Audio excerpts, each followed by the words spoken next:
Hi friends, officers ಅಡ್ಡಾದಿಂದ ನಾನು ನಿಮ್ಮ Bharat sir ಮಾತಾಡ್ತಾ ಇರೋದು.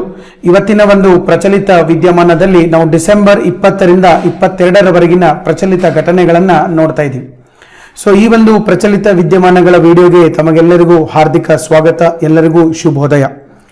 ಸೊ ಈ ಒಂದು ವಿಡಿಯೋವನ್ನು ನೋಡೋಕ್ಕಿಂತ ಪೂರ್ವದೊಳಗಡೆ ಆಫೀಸರ್ಸ್ ಅಡ್ಡ ಯೂಟ್ಯೂಬ್ ಮತ್ತು ಟೆಲಿಗ್ರಾಮ್ ಚಾನಲ್ ಯಾರು ಜಾಯ್ನ್ ಆಗಿಲ್ಲ ಆದಷ್ಟು ಬೇಗ ಜಾಯ್ನ್ ಆಗೋಕ್ಕೆ ಸಾಧ್ಯ ಆಗಿರಬೇಕು. ಎಲ್ಲ ಸ್ಪರ್ಧಾತ್ಮಕ ಪರೀಕ್ಷೆಗಳಿಗೆ ಉಪಯುಕ್ತವಾಗುವಂತಹ ಒಂದು ಪ್ರಚಲಿತ ವಿದ್ಯಮಾನಗಳು ಕನ್ನಡ ಮಾಧ್ಯಮದಲ್ಲಿ ನಿಮಗೆ ಸಿಗ್ತಾ ಇದಾವೆ. ಈಗಾಗಲೇ ಆಫೀಸರ್ಸ್ ಅಡ್ಡ ಟೆಲಿಗ್ರಾಮ್ ಚಾನೆಲ್ ಒಳಗಡೆ ಸುಮಾರು 82,000 ಜನ ವಿದ್ಯಾರ್ಥಿಗಳಿದ್ದು ಇದರ ಸದುಪಯೋಗವನ್ನು ಪಡೆದುಕೊಳ್ತಾ ಇದ್ದಾರೆ. ಮತ್ತೆ ಆಫೀಸರ್ಸ್ ಅಡ್ಡ ಟೆಲಿಗ್ರಾಮ್ ಚಾನೆಲ್ಗೆ ನೀವು ಜಾಯ್ನ್ ಆಗ್ಬೇಕಂತಂದ್ರೆ ಕೆಳಗಡೆ ಕಮೆಂಟ್ ಬಾಕ್ಸ್ ಅಲ್ಲಿ ಇರುವಂತ ಲಿಂಕ್ ಅನ್ನ ನೀವು ಉಪಯೋಗ ಮಾಡ್ಕೋಬೇಕು. ಮತ್ತೆ ಈ ವಿಡಿಯೋವನ್ನ ನೋಡಿದ ಮೇಲೆ ಕೆಳಗಡೆ ಸಬ್ಸ್ಕ್ರೈಬ್ ಬಟನ್ ಅನ್ನ ಪ್ರೆಸ್ ಮಾಡೋದ್ರ ಮೂಲಕ ಯೂಟ್ಯೂಬ್ ಚಾನೆಲ್ಗೆ ಕೂಡ ಸೇರ್ಕೊಳ್ಳೋಕೆ ಸಾಧ್ಯ ಆಗಿರಬೇಕು. ಇದರಿಂದ ನಮ್ಮ ಎಲ್ಲಾ ವಿಡಿಯೋಗಳು ನಿಮಗೆ ತಕ್ಷಣ ನೋಟಿಫಿಕೇಶನ್ ಬರುವಂತದ್ದು. ಸೊ ಇವತ್ತಿನ ಒಂದು ಪ್ರಚಲಿತ ವಿದ್ಯಮಾನದಲ್ಲಿ ನಾವು ಯಾವ ಯಾವ ವಿಷಯಗಳನ್ನು ಡಿಸ್ಕಸ್ ಮಾಡ್ತಾ ಇದ್ದೀವಿ. ಮೊದಲನೇದಾಗಿ ಭಾರತ ಮತ್ತು ಬಾಂಗ್ಲಾದೇಶದ ನಡುವೆ ಇತ್ತೀಚೆಗೆ ನಡೆದಂತಹ ಒಂದು ವರ್ಚುವಲ್ ಶೃಂಗಸಭೆ ಬಗ್ಗೆ ಡಿಸ್ಕಸ್ ಮಾಡ್ತೀವಿ. ಇದರ ಜೊತೆಗೆ ನಮ್ಮ ಭಾರತದ ರಾಷ್ಟ್ರಪಿತ ಮಹಾತ್ಮ ಗಾಂಧೀಜಿಯವರು ಮತ್ತು ಬಾಂಗ್ಲಾದೇಶದ ರಾಷ್ಟ್ರಪಿತ ಶೇಖರ್ ರೆಹಮಾನ್ ಅವರ ಕುರಿತು ಒಂದು ಡಿಜಿಟಲ್ ಎಕ್ಸಿಬಿಷನ್ ಕಾರ್ಯಕ್ರಮವನ್ನು ಉದ್ಘಾಟನೆ ಮಾಡಿದ್ದಾರೆ. ಅದರ ಬಗ್ಗೆ ಕೂಡ ನಾವು ನೋಡ್ತಾ ಇದ್ದೀವಿ. ಭಾರತ, ಮಯನ್ಮಾರ್, ಥೈಲ್ಯಾಂಡ್ ದೇಶಗಳ ನಡುವಿನ ಹೆದ್ದಾರಿ, ಇದ್ರ ಬಗ್ಗೆ ಕೂಡ ನೋಡೋಣ. ನೆಕ್ಸ್ಟ್ IORA ಅಂತ ಕರಿತೀವಿ. ಇದು ಬಹಳಷ್ಟು ಸರಿ ಇತ್ತೀಚೆಗೆ ನ್ಯೂಸ್ ಅಲ್ಲಿ ಬರ್ತಾ ಇದೆ. ಇದು ಒಂದು ಅಸೋಸಿಯೇಷನ್, ಅಂದ್ರೆ ಇಂಡಿಯನ್ ಓಷಿಯನ್ ರಿಮ್ ಅಸೋಸಿಯೇಷನ್. ಇವತ್ತು ನಮ್ಮ BRICS, SAARC, G20, G7, G4, Shanghai cooperation organisation, BIMSTEC ಹೆಂಗಿದಾವ ಅದೇ ರೀತಿ IORA ಅನ್ನೋದು. ಇದಾದ್ಮೇಲೆ ನೆಕ್ಸ್ಟ್ ಬರುವಂತದ್ದು E20 ಫ್ಯೂಯಲ್. ನೆಕ್ಸ್ಟ್ ಜೈವಿಕ ಇಂಧನಗಳು, ಬಯೋಫ್ಯೂಯಲ್ಸ್ ಅಂತ ಕರಿತೀವಿ.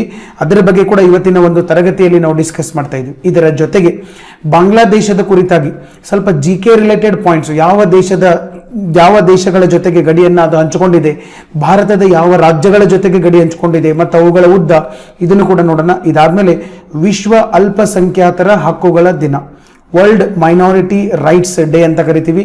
ಇದಾದ್ಮೇಲೆ ರಾಷ್ಟ್ರೀಯ ಅಲ್ಪಸಂಖ್ಯಾತರ ಆಯೋಗ, national minority commission. So polity related, ಅದರಿಗೆ ಸಂವಿಧಾನದಲ್ಲಿ ಅದರ ಬಗ್ಗೆ ಏನೇನು ಪ್ರೊವಿಷನ್ಸ್ ಇದಾವೆ, ಯಾವ ಯಾವ ಕಾಯ್ದೆಗಳ ಮೂಲಕ ಈ ಒಂದು ಆಯೋಗ ಬಂತು, ಅದನ್ನು ಕೂಡ ನೋಡೋಣ. ಇದಾದ್ಮೇಲೆ ನಮ್ಮ ದೇಶದ ಈ ಒಂದು ರಕ್ಷಣಾ ವಿಭಾಗದಲ್ಲಿ ಬಹಳ ಅದ್ಭುತವಾದ ಕೆಲಸಗಳನ್ನು ಮಾಡ್ತಾ ಇರ್ತಕ್ಕಂಥ ನಮ್ಮ DRDO defence research and development organisation, ರಕ್ಷಣಾ ಸಂಶೋಧನಾ ಮತ್ತು ಅಭಿವೃದ್ಧಿ ಸಂಸ್ಥೆಯ ನೂತನ ಸೇವೆಗಳು ಇತ್ತೀಚೆಗೆ ನಮ್ಮ ರಾಜನಾಥ್ ಸಿಂಗ್ ಅವರು ಅವುಗಳನ್ನು ಲೋಕಾರ್ಪಣೆ ಮಾಡಿದ್ದಾರೆ. ಅವನ್ನು ಕೂಡ ನೋಡೋಣ. ಇದಾದ್ಮೇಲೆ ನಮ್ಮ ಒನ್ ಲೈನರ್ಸ್, ಆಸ್ ಯೂಶುವಲ್ ನಮ್ಮ ಒನ್ ಲೈನರ್ಸ್ಗಳೊಂದಿಗೆ ನಮ್ಮ ವಿಡಿಯೋನ ಎಂಡ್ ಮಾಡೋಣ. ಸೊ ಇವತ್ತಿನ ಡಿಸ್ಕಷನ್ಗೆ ಮತ್ತೊಮ್ಮೆ ಎಲ್ಲರಿಗೂ ಹಾರ್ದಿಕ ಸ್ವಾಗತ. So let's start the class with a full Josh and full enthusiasm. ಎಲ್ಲರೂ ಇವತ್ತು ಮಾರ್ನಿಂಗ್ ಒಳಗಡೆ ಫುಲ್ ಜೋಶಲ್ಲಿ ಇದ್ರಿ. ಆ ಜೋಶನ್ನು ನಮಗೆ ತಿಳಿಸ್ಬೇಕಂತಂದ್ರೆ ಕ್ವಿಕ್ ಆಗಿ ಒಂದು ಲೈಕ್ ಬಟನ್ ಪ್ರೆಸ್ ಮಾಡಕ್ಕೆ ಸಾಧ್ಯ ಆಗಿರಬೇಕು. With a full Josh and full enthusiasm let's start the class. So ಇಲ್ಲಿ ಇವತ್ತಿನ ಪ್ರಚಲಿತ ವಿದ್ಯಮಾನಗಳ ಒಳಗಡೆ ನಾವು ಡಿಸ್ಕಸ್ ಮಾಡುವಂತ ಎಲ್ಲ ಒಂದು ವಿಷಯಗಳು KS, IAS, IPS, PSI, FDA, SDA, PC, banking ಮುಂತಾದ ಪರೀಕ್ಷೆಗಳಿಗೆ ಉಪಯುಕ್ತ ಆಗ್ತಾ ಇರ್ತವೆ. ಸೊ ಇಲ್ಲಿ ಮೊದಲನೇದಾಗಿ ನಾವು ಇವತ್ತು ಡಿಸ್ಕಸ್ ಮಾಡ್ತಾ ಇರೋದೇನಂತಂದ್ರೆ, ಇಲ್ಲಿ ಭಾರತ ಮತ್ತು ಬಾಂಗ್ಲಾದೇಶ್ ನಡುವೆ ನಡೆದಂತಹ ಒಂದು ವರ್ಚುವಲ್ ಶೃಂಗಸಭೆ. ಇಲ್ಲಿ ನೋಡ್ತಾ ಇದ್ರಿ, ನಮ್ಮ ಭಾರತದ ಪ್ರಧಾನಮಂತ್ರಿ ನರೇಂದ್ರ ಮೋದಿ ಅವರು ಇದ್ದಾರೆ. ಸೊ ಇಲ್ಲಿ ಬಾಂಗ್ಲಾದೇಶದ ಪ್ರಧಾನಮಂತ್ರಿ ಶೇಖ್ ಹಸೀನಾ ಇದ್ದಾರೆ. So Bangla's prime minister Miss Sheikh Hasina and Indian prime minister Mister Narendra Modi. So ಇಲ್ಲಿ ಈ ಒಂದು ಶೃಂಗಸಭೆ ನಡೀತು, ಒಂದು ವರ್ಚುವಲ್ ಶೃಂಗಸಭೆ. ಬಹಳಷ್ಟು ಒಪ್ಪಂದಗಳು ಅದು. ಇಲ್ಲಿ ನಿಮಗೆ ಕೆಳಗಡೆ ಒಂದು 4 ಕೊಟ್ಟಿದ್ದೀನಿ ನಾನು. ಸೊ ಇಲ್ಲಿ ಬಂಗಬಂಧು ಅಂತೇಳಿ ಒಂದು ಎಕ್ಸಿಬಿಷನ್ ಕೂಡ ನಡೀತು. ಇಲ್ಲಿ ನಮ್ಮ ಮಹಾತ್ಮ ಗಾಂಧಿ ಇದಾರ, ಇಲ್ಲಿ ಶೇಖ್ ರೆಹಮಾನ್ ಇದಾರ. ನೆಕ್ಸ್ಟ್ ಇಂಡಿಯಾ ಮತ್ತೆ ಬಾಂಗ್ಲಾದೇಶ್ ನಡುವೆ ಎಕನಾಮಿಕ್ ಒಪ್ಪಂದಗಳು ಕೂಡ ನಡೆದು, ಇದರ ಜೊತೆಗೆ ಒಂದು ಸ್ಟಾಂಪ್ ಅನ್ನು ಕೂಡ ರಿಲೀಸ್ ಮಾಡಿದ್ರು. ಈ ಸ್ಟಾಂಪ್ ಜೊತೆಗೆ ಇನ್ನೊಂದು ರೇಲ್ ಲಿಂಕ್ ಅನ್ನು ಕೂಡ ಇದನ್ನ ಮಾಡಿದ್ರು. Okay, so Chilahati to Haldibari rail link ಕೂಡ ಉದ್ಘಾಟನೆ ಮಾಡಿದ್ರು. ಇವೆಲ್ಲ ವರ್ಚುವಲ್ ಶೃಂಗಸಭೆ ಒಳಗಡೆ ನಡೆದು. ಸೊ ಅದಕ್ಕೆ ಈ ಒಂದು ಶೃಂಗಸಭೆಯ ಮೂಲಕ ಮೊದಲಿಂದನೂ ನಾವು ಭಾರತ ಮತ್ತೆ ಬಾಂಗ್ಲಾದೇಶ್ ಬಹಳ ಆಪ್ತ ರಾಷ್ಟ್ರಗಳು, ಬಹಳ ಒಂದು ಫ್ರೆಂಡ್ಲಿ ನೇಷನ್ ಸಿನ್ಸ್ 1971. ನಮಗೂ ಇವ್ರಿಗೂ ಸಂಬಂಧಗಳು ಬಹಳ ಚೆನ್ನಾಗಿದ್ದವು. ಮತ್ತು ನನಗನ್ಸಿದಂಗೆ ಮುಂದಿನ ಎಷ್ಟೇ ವರ್ಷಗಳು ಕಳೆದರೂ ಕೂಡ ಈ ಸಂಬಂಧಗಳು ಕೆಡೋದಿಲ್ಲ. ಯಾಕಂದರೆ 1971ರಲ್ಲಿ ಬಾಂಗ್ಲಾದೇಶ್ ಪಾಕಿಸ್ತಾನದಿಂದ ಹೊರಬಂದು ಜಗತ್ತಿನೊಳಗಡೆ ಸ್ವತಂತ್ರ ರಾಷ್ಟ್ರವಾಗಿ ತಲೆ ಎತ್ತಬೇಕಂತಂದ್ರೆ ಅಲ್ಲಿ ಹೆಲ್ಪ್ ಮಾಡಿದ್ದು ದಟ್ ಇಸ್ ದಿ ಇಂಡಿಯಾ. ನಮ್ಮ ದೇಶ ಸ್ವತಂತ್ರ ಆಗಬೇಕಾದಾಗ ಒಬ್ರು ಯಾರೋ ನಮಗೆ ಹೆಲ್ಪ್ ಮಾಡಿದಾರೆ ಅಂತಂದರೆ ಅದನ್ನು ಮರೆಯೋಕ್ಕೆ ಸಾಧ್ಯನೇ ಇಲ್ಲ. ಸೊ ಹೀಗಾಗಿ ನಮ್ಮ ಸಂಬಂಧಗಳು ಯಾವತ್ತೂ ಹಚ್ಚ ಹಸಿರಾಗಿರೋದ್ರಲ್ಲಿ ಎರಡು ಮಾತಿಲ್ಲ. ಸೊ ಇವತ್ತು ಆ ಒಂದು ಸಂಬಂಧಗಳನ್ನು ನಮ್ಮ ನರೇಂದ್ರ ಮೋದಿ ಅವರು ಮತ್ತು ಶೇಖ್ ಹಸೀನಾ ಅವರು ಮತ್ತೊಂದು ಲೆವೆಲ್ ಎತ್ತರಕ್ಕೆ ತೆಗೆದುಕೊಂಡು ಹೋಗಿದ್ದಾರೆ. ಯಾವುದರ ಮೂಲಕ? ಕೆಲವೊಂದು ಒಪ್ಪಂದಗಳ ಮೂಲಕ. ಸೊ ಅದನ್ನು ಇಲ್ಲಿ ನಾವು ನೋಡ್ತಾ ಹೋಗೋಣ. So India and Bangladesh virtual summit. So ಇತ್ತೀಚೆಗೆ ಈ ಒಂದು ವರ್ಚುವಲ್ ಸಮಿಟ್ ನಡೀತು. ಇದರ ಒಂದು ಪ್ರಮುಖ ಅಂಶಗಳನ್ನು ನಾವು ಇಲ್ಲಿ ಗಮನಿಸ್ತಾ ಹೋಗೋಣ. ಭಾರತ ಮತ್ತು ಬಾಂಗ್ಲಾದೇಶಗಳ ನಡುವೆ ಎಷ್ಟು ಒಪ್ಪಂದಗಳದು? 7 ಒಪ್ಪಂದಗಳು ಸಹಿ ಹಾಕಿದರು.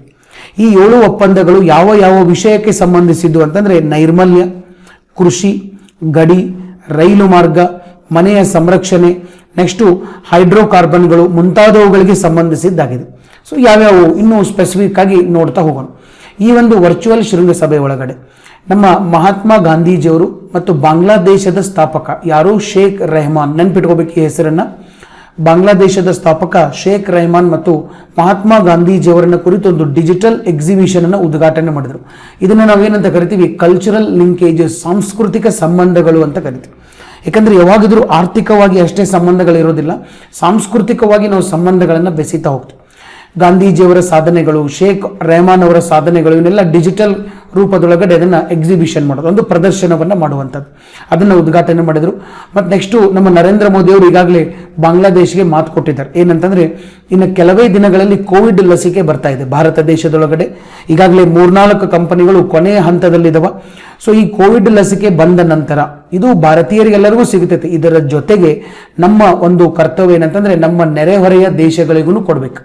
ಅದರೊಳಗಡೆ ನೇಪಾಳ ಇರ್ಬೋದು, ಭೂತಾನ್ ಇರ್ಬೋದು, ಬಾಂಗ್ಲಾ ಇರ್ಬೋದು, ಶ್ರೀಲಂಕಾ ಇರ್ಬೋದು, ಮಾಲ್ಡೀವ್ಸ್ ಇರ್ಬೋದು, ಈ ದೇಶಗಳಿಗೂ ನಾವು ಕೊಡಬೇಕು. ಬಟ್ ಈ ನೆರೆಹೊರೆಯ ದೇಶಗಳಿಗೆ ನಾವು ಈ ಒಂದು ಲಸಿಕೆಯನ್ನು ಕೊಡಬೇಕಾದಾಗ ಮೊದಲ ಆದ್ಯತೆಯನ್ನು ನಾವು ನಿಮಗೆ ಕೊಡ್ತೀವಿ. ಮೊದಲ ಆದ್ಯತೆ, first preference will goes to Bangladesh ಅಂತೇಳಿ ನರೇಂದ್ರ ಮೋದಿ ಅವರು ಅಲ್ಲಿ ತಿಳಿಸಿರುವಂಥದ್ದು.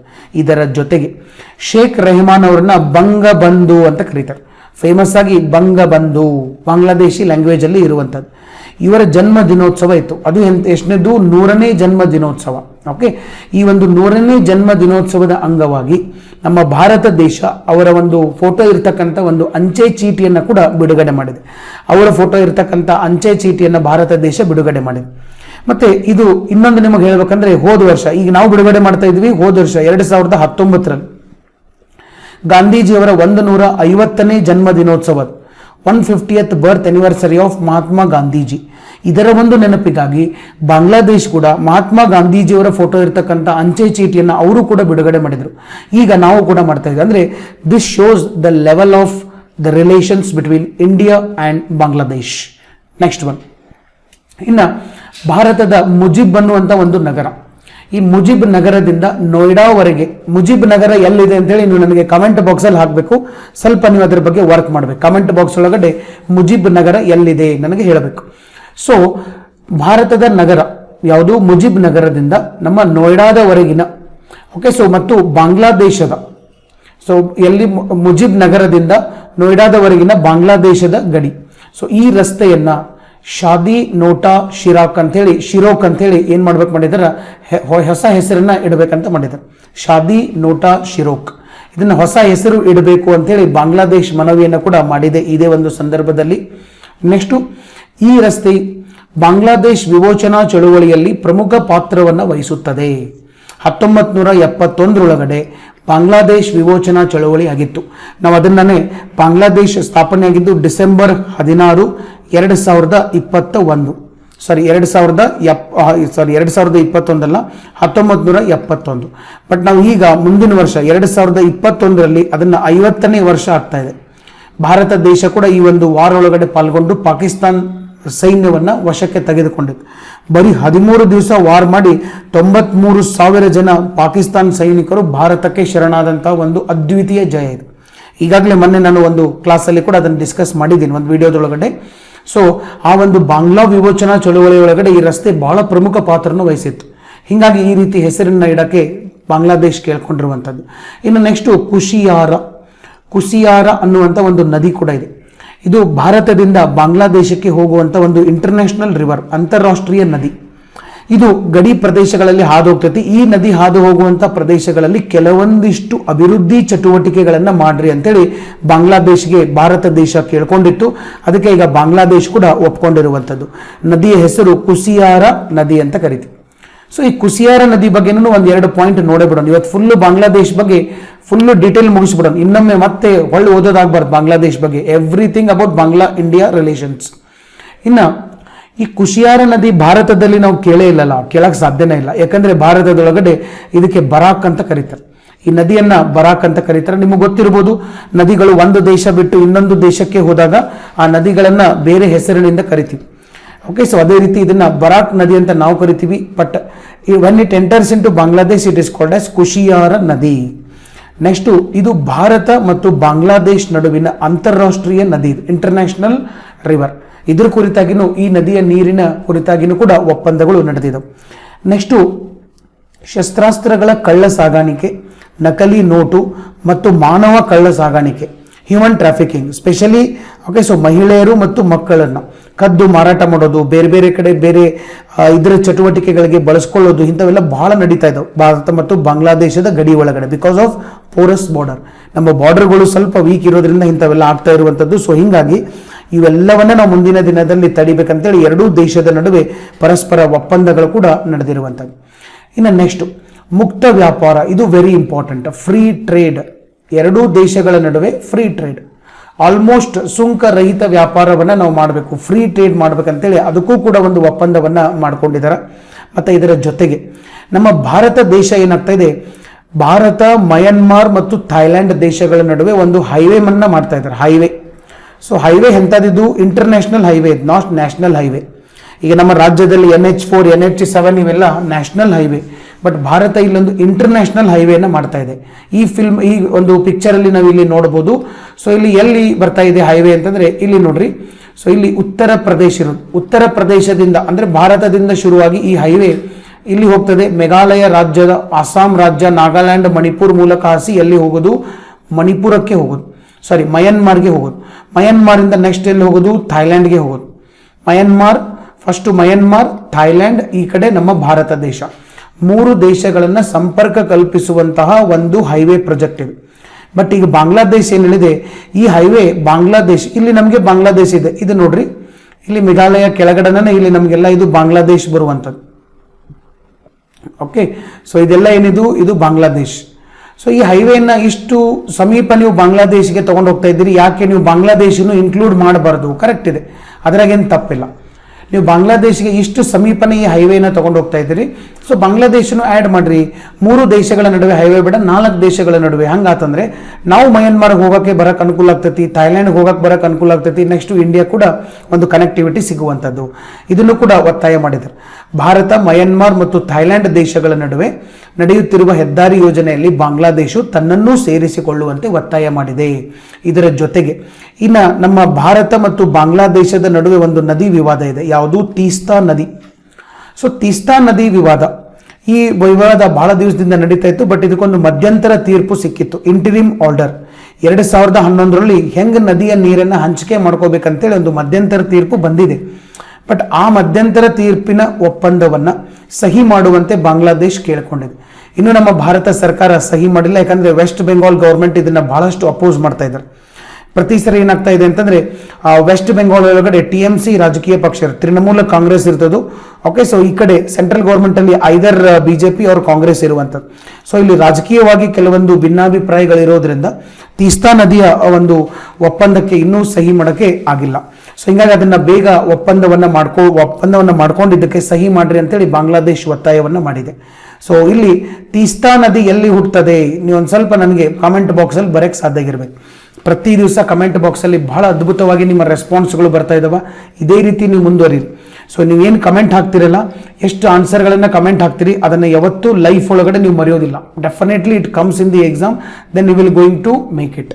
ಸೊ ತೀಸ್ತಾ ನದಿ ಎಲ್ಲಿ ಹುಟ್ಟುತ್ತದೆ, ಯಾವ ದೇಶದಲ್ಲಿ, ಯಾವ ಸ್ಥಳದಲ್ಲಿ ಹುಟ್ಟುತ್ತೆ ಅನ್ನೋದನ್ನು ಕಮೆಂಟ್ ಬಾಕ್ಸಲ್ಲಿ ಬರೋಕ್ಕೆ ಸಾಧ್ಯ ಆಗಿರ್ಬೇಕು. ನೆಕ್ಸ್ಟ್, ಇನ್ನು ಈ ಒಂದು ನದಿ ಏನೈತಲ್ಲ, ಓಕೆ, ಸೊ ತೀಸ್ತಾ ನದಿ ಇರ್ಬೋದು. ಇದು ಒಪ್ಪಂದ ಅಂತಂದರೆ ಬರೀ ತೀಸ್ತಾ ಅಂತ ಅಷ್ಟೇ ಇಲ್ಲ, ಇಲ್ಲಿ 6 ನದಿಗಳಿದು. ಭಾರತದಿಂದ ಬಾಂಗ್ಲಾದೇಶಕ್ಕೆ ಹೋಗುವಂಥ 6 ನದಿಗಳು. ಯಾಕಂದರೆ ನದಿಗಳು ಸಣ್ಣ ಭಾಳ ಅದಾವೆ, ನಮಗೆ ಅದ್ರ ಬಗ್ಗೆ ಗೊತ್ತಿಲ್ಲ. ಭಾರತ ದೇಶ ಸ್ವಲ್ಪ ಈ ಕಡೆಗೆ ಟಿಲ್ಟ್ ಆಗಿದೆ. ಅನೇಕ ನಮ್ಮ ಉತ್ತರ ದಕ್ಷಿಣ ಭಾರತದ ನದಿಗಳು ಬಂಗಾಳ ಕೊಲ್ಲಿಯನ್ನು ಸೇರ್ತವೆ. ಸೊ ಇಲ್ಲಿ ಬಾಂಗ್ಲಾದೇಶ್ ಮೂಲಕ ಕೂಡ ಅವು ಹೋಗಿ ಸೇರುವಂಥದ್ದು. ಅದರೊಳಗಡೆ ಪ್ರಮುಖ ನದಿಗಳು 6 ನದಿಗಳಿದು. ಸ್ವಲ್ಪ ನೆನ್ಪಿಟ್ಕೊಂಡಿರ್ಬೇಕು ಇದನ್ನು. 1ನೇದು ಮನು, 2ನೇದು ಮುಹುರಿ, 3ನೇದು ಕೋವಾಯ್, 4 ಗುಮತಿ, 5 ಧಾರ್ಲಾ, 6 ದೂದ್ ಕುಮಾರ್. ಸೊ 6 ನದಿಗಳಿಗೆ ಸಂಬಂಧಿಸಿದಂಥ ಒಂದು ಇಂಟಿರಿಮ್ ಆರ್ಡರ್ ಇದು ಆಗಿರುವಂಥದ್ದು. ಓಕೆ, ನೆಕ್ಸ್ಟ್ ಇನ್ನು 2021ರಲ್ಲಿ ಬಾಂಗ್ಲಾದೇಶ್ ಒಂದು ಅಧ್ಯಕ್ಷತೆಯನ್ನು ವಹಿಸ್ತಾ ಇದೆ, ಒಂದು ಸಂಘಟನೆಯ ಅಧ್ಯಕ್ಷತೆಯನ್ನು ವಹಿಸ್ತಾ ಇದೆ. ಆ ಸಂಘಟನೆ ಹೆಸರು IORA ಅಂತ ಕರಿತೀವಿ, ಇಂಡಿಯನ್ ಓಷಿಯನ್ ರಿಮ್ ಅಸೋಸಿಯೇಷನ್. ಇದು ಸ್ವಲ್ಪ ಹೊಸದು. ನೀವು ಬ್ರಿಕ್ಸ್ ಕೇಳಿದಿರಿ, ಶಂಘಾಯ್ ಕೋಆಪರೇಷನ್ ಆರ್ಗನೈಸೇಷನ್ ಕೇಳಿದಿರಿ, ಸಾರ್ಕ್ ಕೇಳಿದಿರಿ, Asian association of south East Asian region ಅದನ್ನು ಕೇಳಿದಿರಿ, ಇವನ್ ಕೇಳಿದಿರಿ. ಬಟ್ IORA ಇದು ಸ್ವಲ್ಪ ಹೊಸದು, ಕೆಲವು ಜನ ಕೇಳಿರ್ಬೋದು. ಇದ್ರ ಬಗ್ಗೆ ನಾನು ಹೇಳ್ತೀನಿ ನಿಮಗೆ ನೆಕ್ಸ್ಟ್ ಸ್ಲೈಡಲ್ಲಿ. ಇದ್ರ ಬಗ್ಗೆ ಇದೆ. ಇದ್ರದ್ದು ಅಧ್ಯಕ್ಷತೆಯನ್ನು ವಹಿಸ್ತಾ ಇದ್ದಾರೆ ನೆಕ್ಸ್ಟ್ ವರ್ಷ ಯಾರು? ಬಾಂಗ್ಲಾದೇಶ್. ಅದಕ್ಕೆ ಭಾರತ ಕೂಡ ಏನು ಮಾಡ್ತಾ ಇದೆ? ಒಂದು ಸಹಕಾರವನ್ನು ನೀಡ್ತಾ ಇದೆ. ನೀವು ಇದರ ಅಧ್ಯಕ್ಷತೆಯನ್ನು ವಹಿಸ್ರಿ. ಓಕೆ, ಸೊ ಇದೇನು ಉದ್ದೇಶ ಏನು ಅದನ್ನೆಲ್ಲ ನಾನು ನಿಮಗೆ ಹೇಳ್ತೀನಿ. ನಾವು ಇದಕ್ಕೆ ಅವರಿಗೆ ಸಹಕಾರ ಕೊಟ್ಟಿದ್ದಕ್ಕೆ ನಮ್ಮ ಒಂದು ಬ್ಯಾಂಕ್ ಇದೆ, ನ್ಯೂ ಡೆವಲಪ್ಮೆಂಟ್ ಬ್ಯಾಂಕ್, ಅಂದರೆ ಬ್ರಿಕ್ಸ್ ಬ್ಯಾಂಕ್ ಅಂತ ಕರಿತೀವಿ ನಾವು. ಇದು ಬ್ರಿಕ್ಸ್ ದೇಶಗಳು ಸೇರ್ಕೊಂಡು ಮಾಡಿದಂಥದ್ದು. Brazil, Russia, India, China, South Africa 5 ದೇಶಗಳು ಸೇರ್ಕೊಂಡು 2013-14ರಲ್ಲಿ ಆರಂಭ ಮಾಡಿದಂಥ ಒಂದು ಬ್ಯಾಂಕ್. ಈ ಹೊಸ ಅಭಿವೃದ್ಧಿ ಬ್ಯಾಂಕ್ ಒಳಗಡೆ ಇವ್ರಿಗೂ ಒಂದು ಅವಕಾಶವನ್ನು ಭಾರತ ನೀಡ್ತಾ ಇದೆ. ಬಾಂಗ್ಲಾದೇಶಕ್ಕೆ ಭಾರತ ದೇಶ ಒಂದು ಅವಕಾಶ ನೀಡ್ತಾ ಇದೆ. ಎಲ್ಲಿ ಸೇರ್ಕೊಳ್ಳುವಂಥ ಅವಕಾಶ? ಬ್ರಿಕ್ಸ್ ಬ್ಯಾಂಕಿಗೆ ಸೇರ್ಕೊಳ್ಳುವಂಥ ಅವಕಾಶ. ಇದನ್ನು ಬಾಂಗ್ಲಾದೇಶ್ ಕೂಡ ಸ್ವಾಗತ ಮಾಡಿದೆ. ಸೊ ಅದನ್ನೇ ನಾನು ಹೇಳಿದ್ದು, ಯಾವಾಗಿದ್ರೂ ಕೊಡು ತೆಗೆದುಕೊಳ್ಳುವ ಸಂಬಂಧಗಳಿರಬೇಕು. ನಾವೊಂದೇನೋ ಅವ್ರಿಗೆ ಹೆಲ್ಪ್ ಮಾಡ್ತೀವಿ, ಅವರೊಂದೇನೋ ನಮಗೆ ಹೆಲ್ಪ್ ಮಾಡ್ತಾರೆ. ಈ ರೀತಿ ಗಿವ್ ಆ್ಯಂಡ್ ಟೇಕ್ ರಿಲೇಷನ್ ಇದ್ರೆ ಆ ಸಂಬಂಧಗಳು ಬಹಳ ಮುಂದುವರಿತಾವೆ. ಓಕೆ, ಸೊ ಇದು ವೈಯಕ್ತಿಕವಾಗಿ ಆಗಿರ್ಬೋದು ಅಥವಾ ದೇಶಗಳ ನಡುವೆ ಆಗಿರ್ಬೋದು. ಇದನ್ನೇ ನಾವು ಏನಂತ ಕರಿತೀವಿ? Foreign policy. ಇವತ್ತು ನಮ್ಮ ಎಲ್ಲ IFS ಆಫೀಸರ್ಸ್, ರಾಯಭಾರಿಗಳು, ಅಂಬಾಸಡರ್ ಅಂತ ಏನು ಕರಿತೀವಿ, ಇವರೆಲ್ಲ ಮಾಡುವಂಥದ್ದು ಇದೇ ಕೆಲಸ. Basic principal. ಕೆಲಸಗಳು ಬೇರೆ ಬೇರೆ ಆಗಿರ್ಬೋದು, ಉದ್ದೇಶ ಒಂದೇ. ಏನಂತಂದರೆ ಗಿವ್ ಆ್ಯಂಡ್ ಟೇಕ್ ರಿಲೇಷನ್ಸ್. ನಾವು ಅವ್ರಿಗೇನೋ ಒಂದು ಸಹಾಯ ಮಾಡಿದ್ರೆ ಆ ದೇಶ ನಮಗೇನೋ ಒಂದು ಸಹಾಯ ಮಾಡ್ತೈತೆ. ಯಾವುದೋ ಒಂದು ವಿಷಯಕ್ಕೆ ನಾವು ಅವ್ರ ಮೇಲೆ ಡಿಪೆಂಡ್ ಇರ್ತೀವಿ, ಯಾವುದೋ ಒಂದು ವಿಷಯಕ್ಕೆ ಅವರು ನಮ್ಮ ಮೇಲೆ ಡಿಪೆಂಡ್ ಇರ್ತಾರೆ. ಸೊ ಹೀಗೆ ಈ ಡಿಪೆಂಡೆನ್ಸಿಗಳು ಬಂದಾಗಲೇ ಸಂಬಂಧಗಳು ಮುಂದುವರಿಯುವಂಥದ್ದು.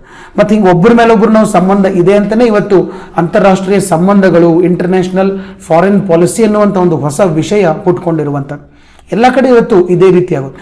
ಇವತ್ತು ನಮ್ಮ ಭಾರತದೊಳಗಡೆ ನಮ್ಮೆಲ್ಲರ ನಡುವೆ ಒಂದು ಕನೆಕ್ಟಿವಿಟಿ ಇದೆ. ನಮ್ಮ ದಕ್ಷಿಣ ಭಾರತದಲ್ಲಿ ಮಸಾಲೆಗಳನ್ನು ಬೆಳೀತಾರೆ, ಜಮ್ಮು ಕಾಶ್ಮೀರ ಒಳಗಡೆ ಆ್ಯಪಲನ್ನು ಬೆಳೀತಾರೆ. ನಮಗೆ ಆ್ಯಪಲ್ ಬೇಕು, ಇವರಿಗೆ ಮಸಾಲೆ ಪದಾರ್ಥಗಳು ಬೇಕು. ಹೀಗೆ ಒಬ್ಬರು ಬೆಳೆದಂಥ ಪ್ರಾಡಕ್ಟು ಇನ್ನೊಬ್ಬರಿಗೆ ಯೂಸ್ ಇದೆ. ಹೀಗಾಗಿಯೇ ನಮ್ಮ ನಡುವೆ ಸಂಬಂಧಗಳು ಬಂದು ಈ ಸಂಬಂಧಗಳನ್ನೇ ಮುಂದೆ ನಮ್ಮನ್ನು ಗಟ್ಟಿಗೊಳಿಸ್ತಾ ಹೋಗುವಂಥದ್ದು. ಅವಶ್ಯಕತೆಗಳನ್ನೇ, that is the necessity is the beginning of relation ಅಂತ ನಾವು ಹೇಳ್ಬೋದು. ಹೊಸದು ಕೋಟ್ ಇದು. ನೆಕ್ಸ್ಟ್ ಇನ್ನು IORA, Indian ocean rim association. Indian ocean rim association ಹೆಸರಿನಾಗೆ ಇಟ್ಬಿಟ್ಟಾರ ಅವ್ರು. ಏನಂತೇಳಿ? ಇಂಡಿಯನ್ ಓಷಿಯನ್ ರಿಮ್ ಅಂತಂದರೆ ದಂಡೆಗುಂಟ ಬರೋದು, ಅದರ ಅಂಚಿನ. ಓಕೆ, ಸೊ ಇಂಡಿಯನ್ ಓಷನ್ ಇದು ಭಾರತೀಯ ಮಹಾಸಾಗರ. ಇದೆಲ್ಲ ಏನಿದು? ಭಾರತೀಯ ಮಹಾಸಾಗರ. ಭಾರತೀಯ ಮಹಾಸಾಗರದ ಅಂಚಿನಲ್ಲಿ ಬರುವಂಥ ದೇಶಗಳ ಒಂದು ಅಸೋಸಿಯೇಷನ್ ಅಂತ ಕರಿಬೋದು. ಯಾವ್ಯಾವ ದೇಶಗಳು? Australia, Indonesia, Singapore, Malaysia, Thailand, India, Sri Lanka, Seychelles, Comoros, Madagascar, Mauritius, South Africa, Mozambique, Tanzania, Kenya, Yemen, Oman, United Arab Emirates, Iran. Okay, so ಇನ್ನೂ ಕೆಲವೊಂದು ದೇಶಗಳಲ್ಲಿ ಮಿಸ್ ಆಗಿರುವಂಥದ್ದು. ಸೊ ಈ ಎಲ್ಲ ದೇಶಗಳನ್ನು ಸೇರ್ಕೊಂಡು ನಾವು Indian ocean rim association members ಅಂತೇಳಿ ಕರೆಯುವಂಥದ್ದು. ಸೊ ಯಾರ್ಯಾರು ಇದ್ದಾರ ನೋಡ್ರಿ. ಇದನ್ನ ಬಗ್ಗೆ ಒಂದು ಕಡೆ ನೀವು ಬರೆದಿಟ್ಕೋಬೇಕು. ಭಾಳ ಸರಿ ಇದು ಕ್ವಶನ್ ಬಂದಿಲ್ಲ, ಮುಂದಿನ ಸಂದರ್ಭದಲ್ಲಿ ಬರೋ ಚಾನ್ಸಸ್ ಭಾಳ ಇದಾವೆ.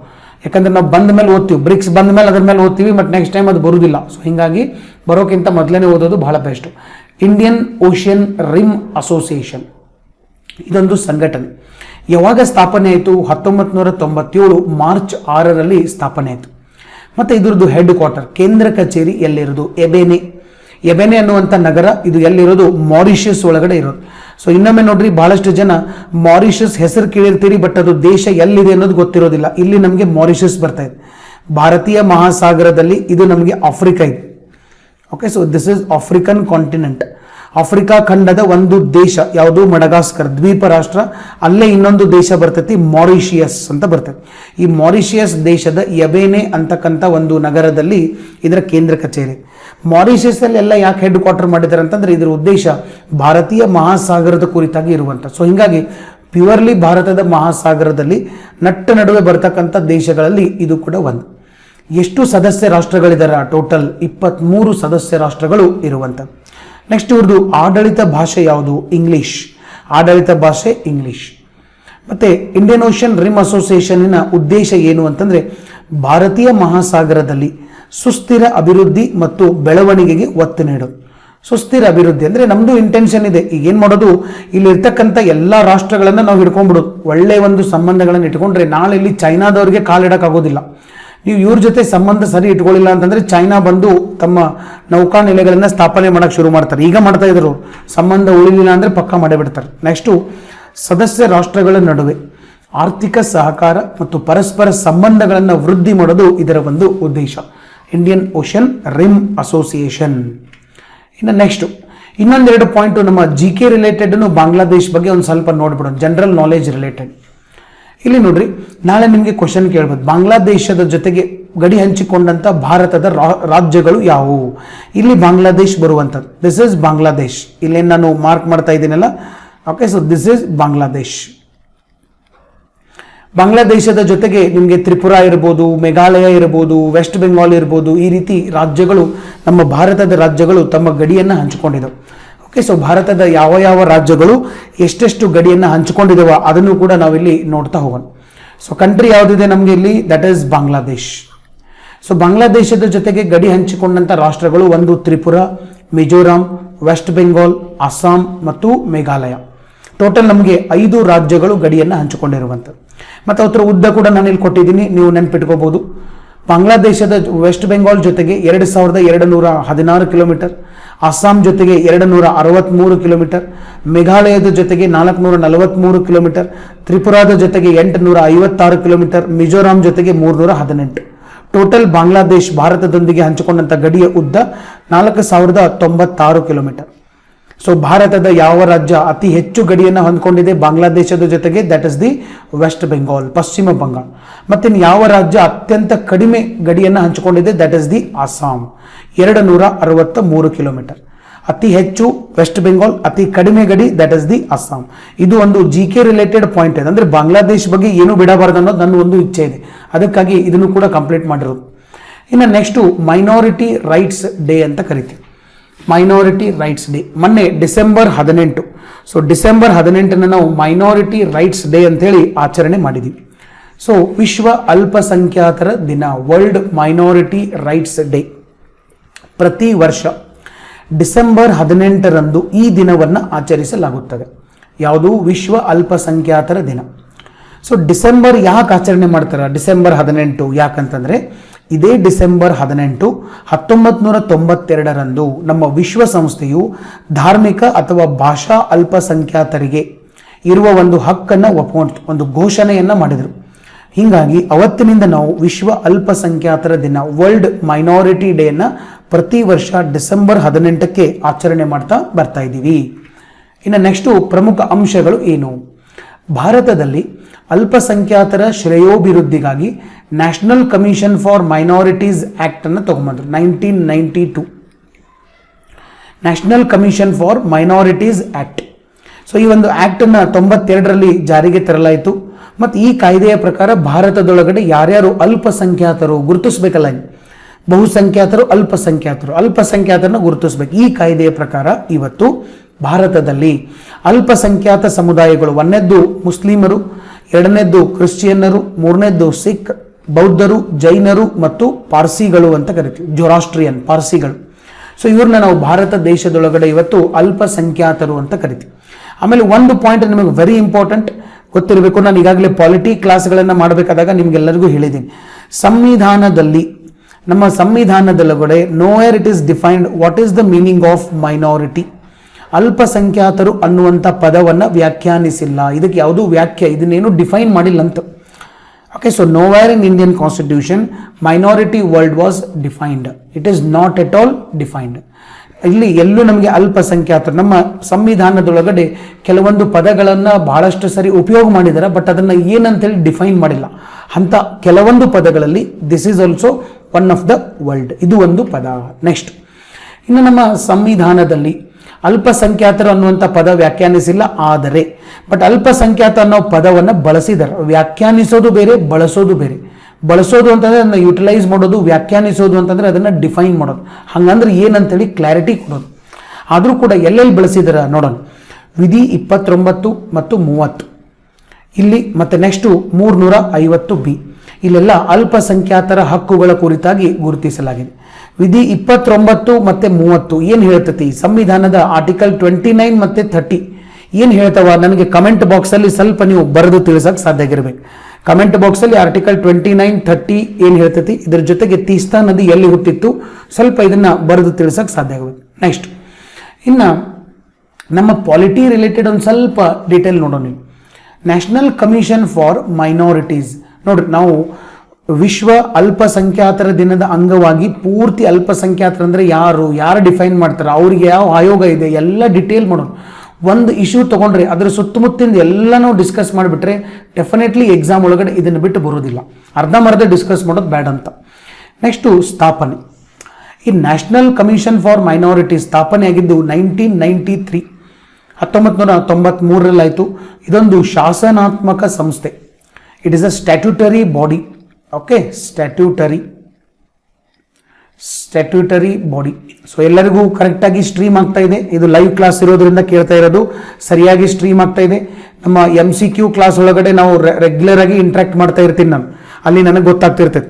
ಬಟ್ ಇಲ್ಲೇನಂತಂದರೆ ಜಾಸ್ತಿ ಎಕ್ಸ್ಪ್ಲನೇಷನ್, ಜಾಸ್ತಿ ಇದ್ರ ಕಡೆ ನಾನು ಕಾನ್ಸಂಟ್ರೇಷನನ್ನು ಮಾಡಿರ್ತೀನಿ. ಸೊ ಹಿಂಗಾಗಿ ಕಮೆಂಟ್ ಬಾಕ್ಸನ್ನು ನೋಡೋಕ್ಕಾಗಿರೋದಿಲ್ಲ. ಸೊ ಎಲ್ಲ ಕರೆಕ್ಟಾಗಿ ಬರ್ತಾ ಇದೆ. ಟೆಕ್ನಿಕಲಿ ಎಲ್ಲ ಕರೆಕ್ಟಾಗಿತ್ತಂತಂದರೆ ಎಸ್ ಅಂತ ಒಂದು ಮೆಸೇಜ್ ಹಾಕಕ್ಕೆ ಸಾಧ್ಯ ಆಗಿರಬೇಕು. Okay, very good. ಓಕೆ, ಎಲ್ಲ ಕರೆಕ್ಟ್ ಆಗಿದೆ ಟೆಕ್ನಿಕಲಿ. ಸೊ ಶಾಸನಾತ್ಮಕ ಸಂಸ್ಥೆ, ಇದೊಂದು ಸ್ಟ್ಯಾಟ್ಯೂಟರಿ ಬಾಡಿ ಅಂದ್ರೇನು, ಶಾಸನಾತ್ಮಕ, ಶಾಸನಗಳನ್ನು ಕಾಯ್ದೆಯ ಮೂಲಕ ಬರ್ತವೆ. ಇವತ್ತರ ಬಗ್ಗೆ ಎಲ್ಲೂ ನಮಗೆ ಸಂವಿಧಾನದ ಯಾವುದೇ ವಿಧಿ ಒಳಗಡೆ ಉಲ್ಲೇಖ ಇರೋದಿಲ್ಲ.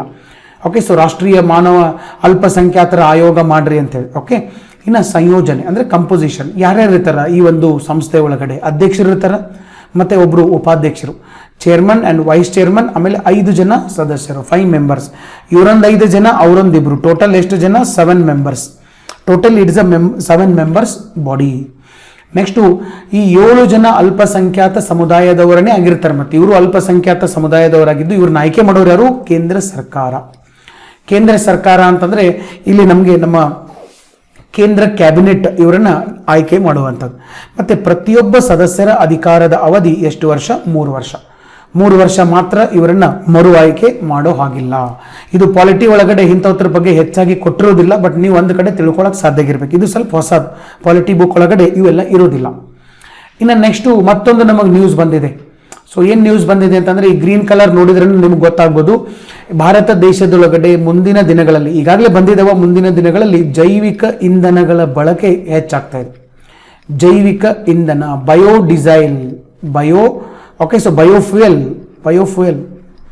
ಇಲ್ಲಿವರೆಗೆ ನಾವು ಇಂಧನ ಅಂತಂದರೆ ಏನನ್ನ ಬಳಸ್ತಾ ಇದ್ದೀವಿ? ಪೆಟ್ರೋಲ್ ಇರ್ಬೋದು, ಡೀಸೆಲ್ ಇರ್ಬೋದು, ಅಥವಾ ಕೆರೋಸಿನ್ ಇರ್ಬೋದು, ವೈಟ್ ಕೆರೋಸಿನ್ ಇರ್ಬೋದು, ಹೈ ಸ್ಪೀಡ್ ಡಿಸೈಲ್ ಇರ್ಬೋದು. ಸೊ ಇಂಥವನ್ನೆಲ್ಲ ನಾವು ಬಳಸ್ತಾ ಇದ್ದೀವಿ. ಇವನ್ನೆಲ್ಲ ಏನು ಮಾಡ್ತಾರೆ? ಸೌದಿ ಅರೇಬಿಯಾದೊಳಗಡೆ, ಸೊ ಇರಾನ್ ಒಳಗಡೆ, ಇರಾಕ್ ಒಳಗಡೆ ಭೂಮಿಯನ್ನು ಅಗದು ಕೆಳಗಡೆ ಆಯಿಲ್ ಇರ್ತೈತಿ, ಕಚ್ಚಾ ತೈಲವನ್ನು ತೆಗೆದು ಶುದ್ಧೀಕರಣದ ಘಟಕದಲ್ಲಿ ಒಯ್ದು ಇದನ್ನು ಬೇರೆ ಬೇರೆ ಟೆಂಪರೇಚರ್ ಒಳಗಡೆ ಪೆಟ್ರೋಲು, ಡಿಸೈಲು ಈ ಥರ ಸಪರೇಟ್ ಮಾಡ್ಕೊಂಡು ಇವನ್ನೆಲ್ಲ ನಾವು ಗಾಡಿ ಒಳಗಡೆ ಬಳಸ್ತೀವಿ. ಬಟ್ ಇವೆಲ್ಲ ಏನಂತಂದರೆ ಹಾನಿಕಾರಕ. ಇವು ಮ್ಯಾಕ್ಸಿಮಮ್ CO2 ಎಮಿಟ್ ಮಾಡೋದ್ರಿಂದ ಕಲುಷಿತ ವಾತಾವರಣವನ್ನು ಕಲುಷಿತ ಮಾಡ್ತವೆ. ಮತ್ತು ಇದರಿಂದ ಭೂತಾಪ ಏರಿಕೆ, ಮತ್ತು ನೆಕ್ಸ್ಟು ಹವಾಮಾನ ಬದಲಾವಣೆ ಇವೆಲ್ಲ ಹಾಕ್ಕೊಂತ ಹೋಗ್ತಾವೆ. ಸೊ ಅದಕ್ಕಾಗಿ ನಾವು ಏನಾದರೂ ಸಾಧ್ಯ ಆದಷ್ಟು ಸ್ವಲ್ಪ ಹಸಿರು ಇಂಧನಗಳು, ಈ CO2 ಕಡಿಮೆ ಎಮಿಟ್ ಮಾಡಬೇಕು, ಅಂಥವನ್ನ ನಾವು ನೋಡ್ತಾ ಇದ್ದೀವಿ. ಸೊ ಈಗ ಅಂಥವ್ನು ನೋಡ್ಬೇಕಂತಂದರೆ ಗಣಿಗಾರಿಕೆ ಮಾಡಿ ಈ ರೀತಿ ಪೆಟ್ರೋಲು, ಡೀಸೆಲ್ ತೆಗೆಯೋದ್ರಿಂದ ಆಗೋದಿಲ್ಲ. ನಾವೇನು ಮಾಡ್ಬೇಕು ಮಾಡಿದ್ದೀವಿ? ಜೀವಿಗಳಿಂದ ಅಂದರೆ ಪ್ರಾಣಿ ಮತ್ತು ನಮ್ಮ ಸಸ್ಯಜನ್ಯ ಇಂಧನಗಳು ಅಂತ ಕರಿತೀವಿ. ಪ್ರಾಣಿಗಳಿಂದ, ಸಸ್ಯಗಳಿಂದ, ಇಲ್ಲಿ ನೋಡ್ರಿ ಸಸ್ಯ ಮತ್ತು ಸಸ್ಯದ ಕೆಲವೊಂದಷ್ಟು ಪಾರ್ಟ್ಗಳಿಂದ, ಪ್ರಾಣಿಗಳಿಂದ ನಾವು ಇವತ್ತು ಇಂಧನವನ್ನು ತಯಾರು ಮಾಡ್ತಾ ಇದ್ದೀವಿ. ಅದೇ ಇಂಧನವನ್ನು ನಾವು ಇವತ್ತು ಫ್ಯಾಕ್ಟ್ರಿಗಳಲ್ಲಿ, ಕಾರುಗಳಲ್ಲಿ ಬಳಸೋದ್ರಿಂದ ಏನಾಗ್ತೈತೆ ಅಂದರೆ ಇದು ನಮ್ಮ ಜಗತ್ತಿಗೂ ನಮ್ಮ ಜಗತ್ತಿನ ವಾಯುಗುಣಕ್ಕೂ ಹೆಲ್ಪ್ ಆಗ್ತದೆ ಮತ್ತು ನಮಗೆ ಖರ್ಚು ಕಡಿಮೆ ಆಗ್ತದೆ. ಇಂಥ ಇಂಧನಗಳು ಬಂದಿದ್ದಾವೆ. ಎಂಥ ಇಂಧನಗಳು? ಜೀವಿಗಳು, ಸಸ್ಯ ಮತ್ತು ಪ್ರಾಣಿಜನ್ಯ ಇಂಧನಗಳು, ಇವುಗಳನ್ನು ಜೈವಿಕ ಇಂಧನಗಳು, ಬಯೋಫ್ಯೂಯಲ್ಸ್ ಅಂತ ಕರಿತೀವಿ. ಯಾವ್ಯಾವ ಒಂದೊಂದನ್ನೇ ನಾವು ನೋಡ್ತಾ ಹೋಗೋಣ. ಈಗಾಗಲೇ ನಾವು ಜೈವಿಕ ಇಂಧನ ಬಳಸ್ತಾ ಇದ್ವಿ. ಮನೆ ಒಳಗಡೆ ಏನು ಮಾಡ್ತಾ ಇದ್ದಾರೆ ಅಂತಂದರೆ, ಫಾರ್ ಎಕ್ಸಾಂಪಲ್ ಒಂದು ದೀಪ ಇದೆ. ಈ ದೀಪವನ್ನು ಬೆಳಗಿಸಬೇಕು ಅಂತಂದರೆ ಇದರೊಳಗಡೆ ಎಣ್ಣೆ ಹಾಕ್ತಿದ್ರು, ಅಡುಗೆ ಎಣ್ಣೆ. ಅಡುಗೆ ಎಣ್ಣೆನೂ ಒಂದು ಇಂಧನನೇ, ಅದು ಕೂಡ. ಅದು ಶೇಂಗಾ ಎಣ್ಣೆ ಇರ್ಬೋದು, ಕುಷ್ಬಿ ಎಣ್ಣೆ ಇರ್ಬೋದು. ಇದು ಒಂದು ಸಸ್ಯದ ಒಂದು ಬೀಜದಿಂದ ತಯಾರು ಮಾಡಿದಂಥ ಎಣ್ಣೆ. ಇದನ್ನು ಜೈವಿಕ ಇಂಧನ ಅಂತ ಕರಿಬೋದು. ಬಟ್ ಈ ಅಡುಗೆ ಎಣ್ಣೆಯನ್ನು ನಾವು ನಮ್ಮ ವೆಹಿಕಲಲ್ಲಿ ಉಪಯೋಗ ಮಾಡೋಕೆ ಆಗ್ತಿರ್ಲಿಲ್ಲ. ಯಾಕಂತಂದರೆ ಅದ್ರದ್ದು ಫ್ಲಮ್ಮೆಬಿಲಿಟಿ ಕಡಿಮೆ ಇತ್ತು. ಅದಕ್ಕೆ ಸಡನ್ನಾಗಿ ಬೆಂಕಿ ತಗೋತಿರ್ಲಿಲ್ಲ. ನೀವು ಇದೇ ದೀಪದೊಳಗಡೆ ಪೆಟ್ರೋಲು ಡೀಸೆಲು ಹಾಕಿ ಬೆಂಕಿ ಹಚ್ಚಿದರೆ ನೀವು 1 ಸೆಕೆಂಡ್ ಒಳಗಡೆ ಇದೆಲ್ಲ ಸುಟ್ಟೋಗ್ಬಿಡ್ತದೆ. ಯಾಕಂದರೆ ಫ್ಲಮ್ಮೆಬಿಲಿಟಿ ವಿಲ್ ಬಿ ಮೋರ್. ಬೆಂಕಿಯನ್ನು ಹಚ್ಕೊಳ್ಳೋ ಅಂಥ ಪ್ರಮಾಣ ಭಾಳ ಜಾಸ್ತಿ ಇರ್ತದೆ ಪೆಟ್ರೋಲ್ ಡೀಸೆಲಲ್ಲಿ. ಬಟ್ ಈ ಅಡುಗೆ ಎಣ್ಣೆ ಒಳಗಡೆ ಅದು ಕಡಿಮೆ ಇರ್ತೈತೆ. ಎರಡೂ ಇಂಧನನೇ, ಇದರೊಳಗಡೆ ಫ್ಲಮ್ಮೆಬಿಲಿಟಿ ಜಾಸ್ತಿ, ಇದರೊಳಗಡೆ ಕಡಿಮೆ. ಈಗ ಇದೇ ಎಣ್ಣೆಯನ್ನು ಫ್ಲಮ್ಮೆಬಿಲಿಟಿ ಜಾಸ್ತಿ ಮಾಡಿಕೊಂಡು ವಾಹನದಲ್ಲಿ ಕೂಡ ನಾವು ಬಳಸ್ತಾ ಇದ್ದೀವಿ. ಫ್ಲಮ್ಮೆಬಿಲಿಟಿ ಸಡನ್ನಾಗಿ ಬೆಂಕಿ ತಗೋಬೇಕು. ಸಡನ್ನಾಗಿ ಬೆಂಕಿ ತಗೊಂಡು ಇಲ್ಲಿಂದ ಈ ಥರ ಬಂತು ಅಂತಂದರೆ ಇದೇನು ಮಾಡಿಬಿಡ್ತೈತೆ ಅಂತಂದರೆ ಈ ಪಿಸ್ಟನನ್ನು ಹೊಡಿತೈತಿ. ಪಿಸ್ಟನ್ನು ಸ್ಲೋ ಆಗಿ ರೊಟೇಟ್ ಆಗೋಕ್ಕೆ ಶುರು ಆಗ್ತದೆ. ಇದು ರೊಟೇಟ್ ಆಗಕತ್ತೀವಿ ಅಂತಂದರೆ ಬ್ಯಾಕ್ ವೀಲ್ ರೊಟೇಟ್ ಆಗ್ತಾವೆ, ಬ್ಯಾಕ್ ವೀಲ್ ರೊಟೇಟ್ ಆಗಕತ್ತಾರೆ ಫ್ರಂಟ್ ವೀಲ್ ರೊಟೇಟ್ ಆಗ್ತಾವೆ, ಎಂಟೈರ್ ಗಾಡಿ ನಮಗೆ ಮೂವ್ ಆಗುವಂಥ. ಸೊ ಈ ಒಂದು ವಿಧಾನದ ಮೇಲೆ ನಮ್ಮ ವೆಹಿಕಲ್ಗಳು ಇವತ್ತು ರನ್ ಆಗ್ತವೆ. Whether it is 2 wheeler or 4 wheeler. 4 wheeler ಒಳಗಡೆ ಮುಂದಿನ ವೀಲ್ಗಳು ರೊಟೇಟ್ ಆಗ್ತವೆ, 2 ವೀಲರ್ ಒಳಗಡೆ ಹಿಂದಿನ ವೀಲ್ಗಳು ರೊಟೇಟ್ ಆಗ್ತವೆ. ಸೊ ಈ ರೀತಿ ಇದು ಇರುವಂಥದ್ದು. ಸೊ ಹೀಗಾಗಿ ನಮ್ಮ ಜೈವಿಕ ಇಂಧನಗಳ ಬಗ್ಗೆ ಒಂದು ಹೊಸ ಪಾಲಿಸಿಯನ್ನು ನಮಗೆ ಭಾರತ ಸರ್ಕಾರ ಮಾಡ್ತಾ ಇದೆ. ಅದಕ್ಕೊಂದು ಹೆಸರು ಕೊಟ್ಟಿದ್ದಾರೆ, E20 ಫ್ಯೂಯಲ್. E20 ಬಹುಶಃ ಇಕೋ 2020 ಫ್ಯೂಯಲ್ ಅಂತೇಳಿ ಹೆಸರು ಇರ್ಬೋದು ಇದ್ರದ್ದು. ಆಮೇಲೆ ಈ ಅಂತಂದರೆ ಎಥೆನಾಲ್ ಅಂತ ಕೂಡ ಆಗ್ತದೆ. ಸೊ ಮುಂದಿನ ದಿನಗಳಲ್ಲಿ ಭಾರತ ಸರ್ಕಾರ E20 ಇಂಧನಗಳ ಕುರಿತು ಒಂದು ಕಾಯ್ದೆಯನ್ನು ಮಾಡ್ತಾ ಇದೆ. ಸೊ E20 ಅಂತಂದರೆ ಏನು? ಇಕೋನೂ ಆಗ್ತೈತಿ, ಅಥವಾ ಇದನ್ನು ಎಥೆನಾಲ್ ಅಂತ ಕೂಡ ಕರಿತೀವಿ. ಎಥೆನಾಲ್ ಅನ್ನು ಬಳಸಿ ಹಸಿರು ಇಂಧನಗಳನ್ನು ಮಾಡೋದು. ಹಸಿರು ಇಂಧನಗಳು ಅಂತಂದರೆ CO2 ಪ್ರಮಾಣ, ಕಾರ್ಬನ್ ಮೊನಾಕ್ಸೈಡು, ಕಾರ್ಬನ್ ಡೈಆಕ್ಸೈಡು, ಆಮೇಲೆ CH4 ಮೀಥೇನು, ಇವೆಲ್ಲದರ ಪ್ರಮಾಣ ಕಡಿಮೆ ಇರ್ತದೆ. ಇಂಥ ಹಸಿರು ಇಂಧನಗಳನ್ನು ಉತ್ತೇಜನ ಮಾಡುವಂಥದ್ದು. ಸೊ ಇದರ ಸಂಯೋಜನೆ ಅಂತಂದರೆ ಈ ಇಂಧನ ಹೆಂಗಿರ್ತೈತೆ ಅಂದರೆ 20% ಎಥೆನಾಲ್ ಹಾಕ್ತಾರೆ, 80% ಗ್ಯಾಸೋಲಿನ್. ಅಂದರೆ ನಮ್ಮ ಪೆಟ್ರೋಲು ಡೀಸೆಲ್ ಏನು ಬರ್ತಾವಲ್ಲ ಇವು. ನಾರ್ಮಲ್ ನಮ್ಮ ಪೆಟ್ರೋಲ್ ಡೀಸೆಲನ್ನು ಈಗ 1 ಲೀಟರ್ ನಮಗೆ ಬೇಕಂತಂದರೆ, ಅಥವಾ ನಮಗೆ 10 ಲೀಟರ್ ಬೇಕಂತಂದರೆ 8 ಲೀಟರ್ ಪೆಟ್ರೋಲ್ ಹಾಕೋದು, 2 ಲೀಟರ್ ಎಥೆನಾಲ್ ಹಾಕೋದು. ಟೋಟಲಿ ನಮಗೆ ಪೆಟ್ರೋಲು ಜೀರೋ ಮಾಡೋಕ್ಕೆ ಈಗ ಸದ್ಯ ಬರೋದಿಲ್ಲ. ಟೋಟಲ್ ನಾವು ಇದನ್ನು ಜೀರೋ ಮಾಡಿದರೆ ಗಾಡಿಗಳು ರನ್ ಆಗೋದಿಲ್ಲ. ಬೇಕಾದಂಥ ಒಂದು initial boost, that is boost ಅನ್ಬರ್ತದಕ್ಕೆ ಟಾರ್ಕ್ ಅಂತ ಕರಿತೀವಿ ನಾವು. ಟಾರ್ಕ್ ಅಂತಂದರೆ ಟ್ವಿಸ್ಟಿಂಗ್ ಮೂಮೆಂಟ್. ಈ ಟಾರ್ಕ್ ಸಿಗೋದಿಲ್ಲ ಗಾಡಿಗಳಿಗೆ.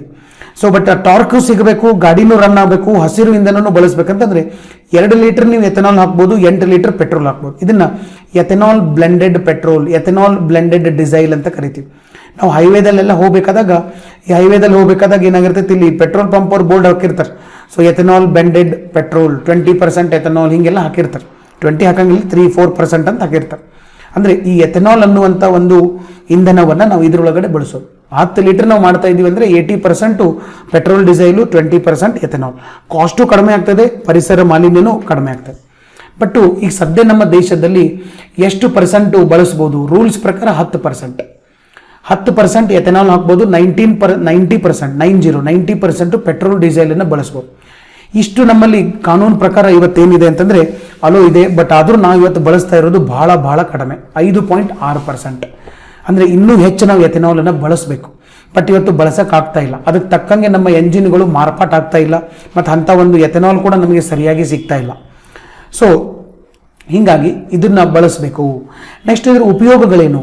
ಇದರಿಂದ ಕಾರ್ಬನ್ ಡೈಆಕ್ಸೈಡ್, ಕಾರ್ಬನ್ ಮೊನಾಕ್ಸೈಡ್, ಇತರ ವಿಷಕಾರಿ ಅನಿಲಗಳ ಹೊರಸೂಸುವಿಕೆ ಕಡಿಮೆ ಆಗ್ತದೆ. ಮತ್ತು ಇದರ ಜೊತೆಗೆ ಈಗ ಸದ್ಯ ನಮ್ಮ ಭಾರತ ದೇಶ ಬಹಳ ದೊಡ್ಡ ಪ್ರಮಾಣದಲ್ಲಿ ಕಚ್ಚಾ ತೈಲ, ಕ್ರೂಡ್ ಆಯಿಲನ್ನು ಆಮದು ಮಾಡ್ಕೋತಾ ಇದ್ದೀವಿ ನಾವು. ಸೌದಿ ಇರ್ಬೋದು, ಇರಾನು, ಇರಾಕು, ವೆನೆಜುವೆಲಾ, ಈ ಕಡೆಯಿಂದ ಎಲ್ಲ. ಸೊ ಈ ಆಮದು ಪ್ರಮಾಣವನ್ನು ಕೂಡ ನಾವು ತಗ್ಗಿಸಬಹುದು. ಬೇರೆ ದೇಶದ ಮೇಲಿನ ಅವಲಂಬನೆ ಕಡಿಮೆ ಆಗ್ತದೆ.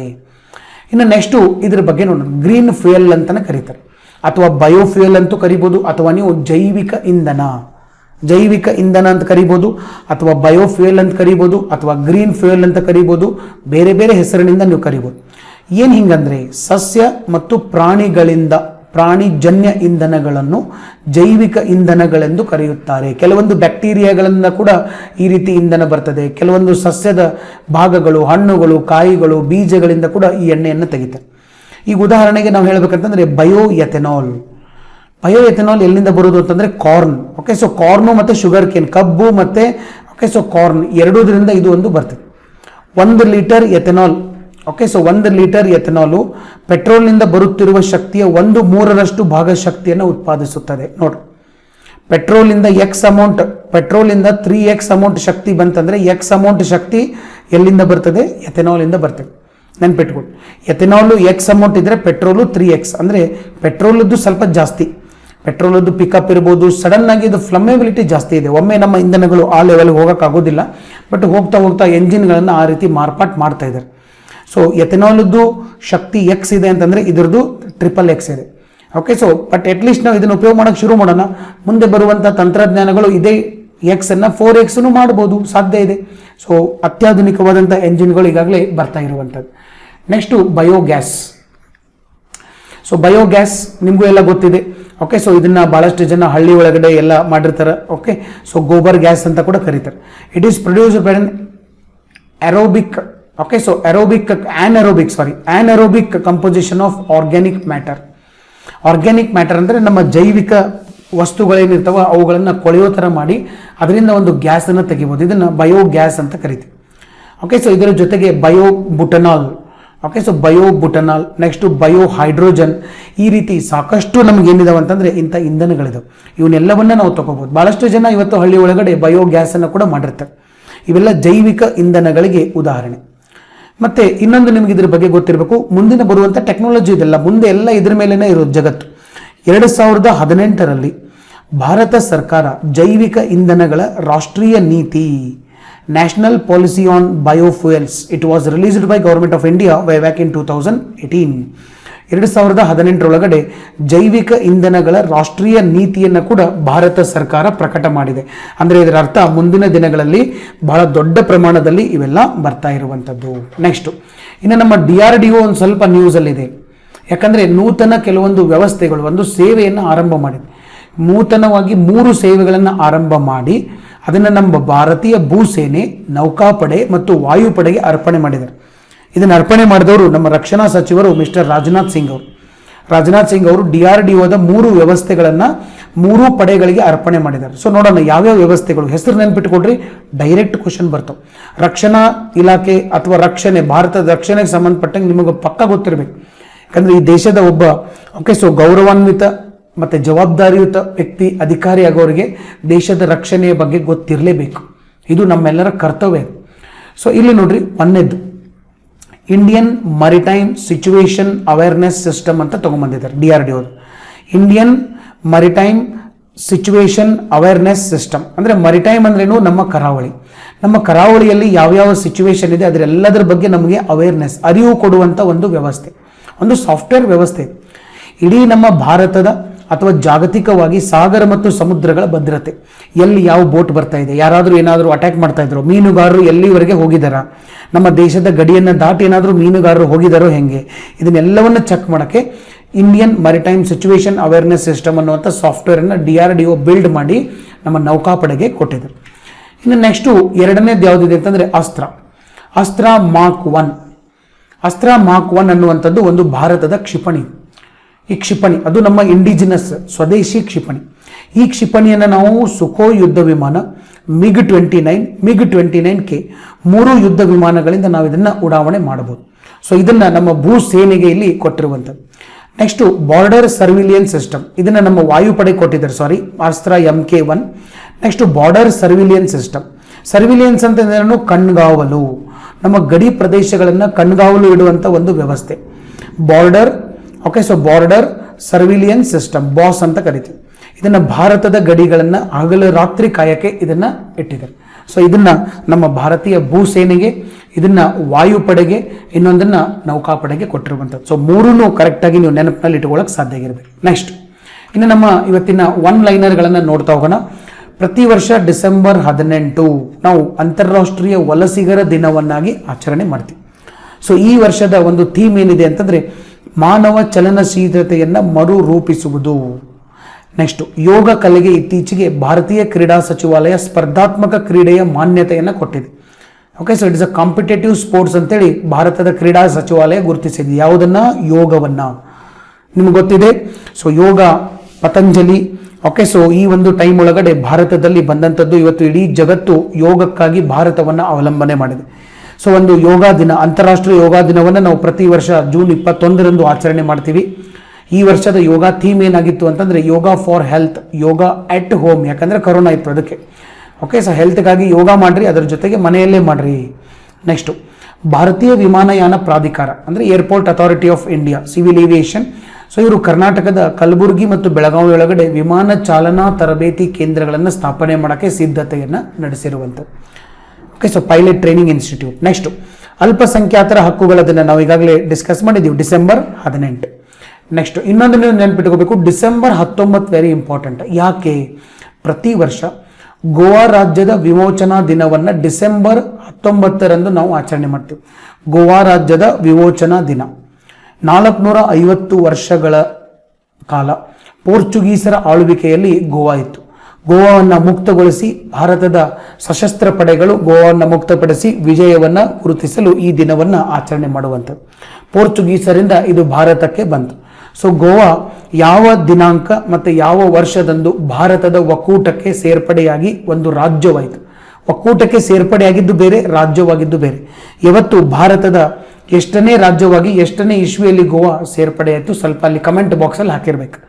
ನೆಕ್ಸ್ಟು ಇತ್ತೀಚೆಗೆ ಇಂಡಿಯನ್ ಆಯಿಲ್ ಕಂಪನಿ ಚೋಟು ಅನ್ನುವಂಥ ಹೆಸರಿನ 5 kg ಸಿಲಿಂಡರ್ನ ಕೂಡ ಬಿಡುಗಡೆ ಮಾಡಿದೆ, ಇಂಡಿಯನ್ ಆಯಿಲ್. ನೆಕ್ಸ್ಟು ಗ್ಲೋಬಲ್, ಇಲ್ಲಿ ನಮ್ಮ ರತನ್ ಟಾಟಾ ಅವರಿಗೆ ಒಂದು ಬೆಸ್ಟ್ ಪ್ರೈಸ್ ಸಿಕ್ಕಿದೆ, ಭಾಳ ಅದ್ಭುತ ಮನುಷ್ಯ ಇವರು. So global visionary of sustainable business and peace ಅನ್ನುವಂಥ ಒಂದು ಪುರಸ್ಕಾರ ರತನ್ ಟಾಟಾ, ಭಾರತದ ಖ್ಯಾತ ಉದ್ಯಮಿ. ಭಾರತದಲ್ಲಿ ಸಾಕಷ್ಟು ಜನ ಉದ್ಯಮಿಗಳಿದ್ದಾರೆ, ಬಟ್ ಅವ್ರ ನಡುವೆ ಇವರು ಬಹಳ ಡಿಫ್ರೆಂಟ್ ಆದಂಥ ಒಬ್ಬ ವ್ಯಕ್ತಿ, ಅಷ್ಟೇ ಮಾನವೀಯತೆಯನ್ನು ಹೊಂದಿದಂಥ ಒಬ್ಬ ವ್ಯಕ್ತಿ. ಇವರಿಗೆ ಈ ಪ್ರಶಸ್ತಿ ಸಿಕ್ಕಿದೆ. ಇದನ್ನ ಎಲ್ಲಿ ದುಬೈನಲ್ಲಿ ಕೊಡ್ತಾ ಇದ್ದಾರೆ, Indo Israel chamber of commerce. ಇದನ್ನ ದುಬೈನಲ್ಲಿ ಒಂದು ಶೃಂಗಸಭೆಯನ್ನು ನಡೆಸೋದ್ರ ಮೂಲಕ ರತನ್ ಟಾಟಾ ಅವರಿಗೆ ಕೊಡ್ತಾ ಇರುವಂಥದ್ದು. ನೆಕ್ಸ್ಟು ಅಮೆರಿಕದ ನಿಯೋಜಿತ ಅಧ್ಯಕ್ಷ, ಓಕೆ, ಸೊ ಬೈಡನ್ ಅವರು ಆಂತರಿಕ ಕಾರ್ಯದರ್ಶಿಯಾಗಿ ದೇವ್ ಹಾಲಾಂಡ್ ಅವರು ಇತ್ತೀಚೆಗೆ ನೇಮಕ ಆಗಿದ್ದಾರೆ. ನೆಕ್ಸ್ಟ್ 2020ನೇ ಸಾಲಿನ ಫಿಫಾ ವರ್ಷದ ಫುಟ್ಬಾಲ್ ಆಟಗಾರ ಗೌರವಕ್ಕೆ ರಾಬರ್ಟ್ ಲೆವಾಂಡೋವ್ಸ್ಕಿ ಆಯ್ಕೆಯಾಗಿದೆ. ನೆಕ್ಸ್ಟು ಇತ್ತೀಚೆಗೆ ಅಮನ ಅವರು ಬರೆದ ಇಂಗ್ಲಿಷಿನ ಎಕೋಸ್ ಆಫ್ ಸೋಲ್ಫುಲ್ ಪೋಯಮ್ಸ್ ಅನ್ನುವಂಥ ಕೃತಿ ಬಿಡುಗಡೆಯಾಗಿದೆ. ನಾಳೆ ನಿಮಗೆ ಕೇಳ್ಬೋದು. ಓಕೆ, ಸೊ ಅಮನ ಅವರು ಬರೆದಂಥದ್ದು ಇಂಗ್ಲಿಷ್ ಭಾಷೆಯಲ್ಲಿರುವಂಥ ಕೃತಿ. ನೆಕ್ಸ್ಟ್ ಇತ್ತೀಚೆಗೆ ಒಂದು ಹಬ್ಬ ನಮಗೆ ನ್ಯೂಸಲ್ಲಿತ್ತು, ಮೊನ್ನೆ ಪ್ರಜಾವಾಣಿ ಒಳಗಡೆ ಬಂದಿತ್ತು, ಹನುಕ್ಕ ಹಬ್ಬ ಅಂತೇಳಿ.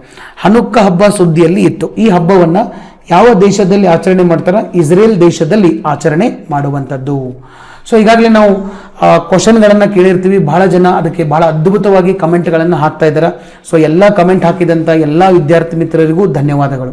ಸೊ ಅಂಕಿತ್, ಶರಣಪ್ಪ, ಸುಷ್ಮಾ, ಶಿವರಾಜ್, ಮಹೇಶ್, ಪವನ್ ಸ್ವಾಮಿ, ಬೆಟ್ಟು, ಪ್ರಶಾಂತ್, ನಟರಾಜ್, ಆನಂದ್, ಸಿದ್ದಪ್ಪ, ಟಾರ್ಗೆಟ್ ಸ್ಟಡಿ, ಮಂಜುನಾಥ್, ರೋಹಿಣಿ, ಶ್ರೀಕಾಂತ್, ಉಮೇಶ್, ಸಚಿನ್ ರಾಠೋಡ್, ರೂಪಾ, ದುಂಡಪ್ಪ, ಲೋಕೇಶ್, ಮೋಹಿನಿ, ವಿಠಲ್, ಮೇಘಾ, ಭಾರತಿ, ಅನ್ನಪೂರ್ಣ, ಆಕಾಶ್, ಸುದರ್ಶನ್, ಲಕ್ಷ್ಮೀಕಾಂತ್, ದೇವರಾಜ್, ಶರಣು, SK, ಅಪ್ಪು, ವಸಂತ್, ಪರಶುರಾಮ್, ಮಂಜು, ಲಕ್ಷ್ಮೀ ಪೂಜಾರಿ, ಏಕನಾಥ್, ಸವಿತಾ, ಪ್ರಕಾಶ್, ಕಲಕೇಶ್, ವಿಜಯ್, ಸುಲೇಮಾನ್, ಸಿದ್ದೇಶ್, ಮೀನಾಕ್ಷಿ, ವಿಜಯ್, ಮಹೇಶ್, ಮಾಂತೇಶ್, ರವಿ, ಜ್ಯೋತಿ, ರಾಜೇಶ್, ಸದಾಶಿವ್, ಮಂಜುನಾಥ್, ರವಿ ರೆಡ್ಡಿ, ಉಷಾರಾಣಿ.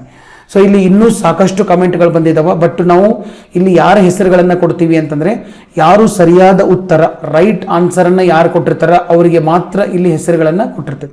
ಸೊ ತಮ್ಮ ಹೆಸರನ್ನು ಲೀಡಿಂಗ್ ಕಮೆಂಟ್ಸ್ ಒಳಗಡೆ ಪ್ರತಿದಿನ ಬರೋ ಥರ ನೀವು ಒಂದು ಟಾರ್ಗೆಟನ್ನು ಇಟ್ಕೋಬೇಕು. ಎಲ್ಲ ಪ್ರಶ್ನೆಗಳಿಗೆ ಉತ್ತರವನ್ನು ಕೊಡಬೇಕು ಮತ್ತು ನೆಕ್ಸ್ಟ್ ಅದನ್ನು ಒಂದು ಕಡೆ ಬರೆದು ಇಟ್ಕೋಬೇಕು. ಒಂದು ತಿಂಗಳಲ್ಲಿ ಸುಮಾರು 100 ಕ್ವಶನ್ ಬರೀ ನಮ್ಮ ಕಮೆಂಟ್ ಬಾಕ್ಸಿಂದನೇ ಬರಬೇಕು. ನಾಳೆ ಕ್ವಶನ್ಗಳು ಬಂದಾಗ ಬರೀ ಕಮೆಂಟ್ ಬಾಕ್ಸಿಂದನೇ ಈ ನಮೂನಿ ನಮ್ಮ ಓಕೆ, ಸೊ ಕ್ವಶನ್ಗಳು ಬರೋಕ್ಕೆ ಸಾಧ್ಯ ಆಗಿರಬೇಕು. ಸೊ ಆ ಥರ ನನ್ನ ಒಂದು ಉದ್ದೇಶ ಇರುವಂಥದ್ದು. ಸೊ ಇವತ್ತಿನ ಒಂದು ಡಿಸ್ಕಷನಲ್ಲಿ ನಾವು ಇಷ್ಟು ಮಾಹಿತಿಯನ್ನು ನಾವು ನೋಡಿದ್ದೀವಿ. ಇನ್ನೂ ಹೆಚ್ಚಿನ ಮಾಹಿತಿಗಳಿಗಾಗಿ ನೀವು ಆಫೀಸರ್ಸ್ ಅಡ್ಡ ಸೊ ಟೆಲಿಗ್ರಾಮ್ ಮತ್ತು ಯೂಟ್ಯೂಬ್ ಚಾನಲನ್ನು ಜಾಯ್ನ್ ಆಗೋಕ್ಕೆ ಸಾಧ್ಯ ಆಗಿರಬೇಕು. ಈ ಒಂದು ವಿಡಿಯೋದೊಳಗಡೆ ನಿಮಗೆ ಒಂದು ನಾಲೆಜ್ ಸಿಕ್ಕಿದೆ ಅಂತಂದರೆ ಫುಲ್ ಜೋಶ್, ಫುಲ್ ಎಂಥೂಸಿಯಾಸಮ್ ಒಳಗಡೆ ಕ್ವಿಕ್ಕಾಗಿ ಒಂದ್ಸರಿ ಲೈಕ್ ಬಟನ್ ಪ್ರೆಸ್ ಮಾಡೋಕ್ಕೆ ಸಾಧ್ಯ ಆಗಿರಬೇಕು. ಮತ್ತು ಸಾಧ್ಯ ಆದಷ್ಟು ಈ ಒಂದು ವಿಡಿಯೋವನ್ನು ಎಲ್ಲರ ಜೊತೆಗೆ ಶೇರ್ ಮಾಡಿಕೊಡ್ರಿ. ನಮಗೂ ಕೂಡ ಒಂದು ಪ್ರೋತ್ಸಾಹವನ್ನು ನೀಡಬೇಕಂತೇಳಿ ನಾನು ಈ ಸಂದರ್ಭದಲ್ಲಿ ತಿಳಿಸ್ತಾ ಇದ್ದೀನಿ. ಸೊ ಒಂದು ವಿಡಿಯೋ ನೋಡಿದ್ದಕ್ಕಾಗಿ ಮತ್ತೊಮ್ಮೆ ಎಲ್ಲರಿಗೂ ಧನ್ಯವಾದಗಳು. Wish you all the very best. Thank you all.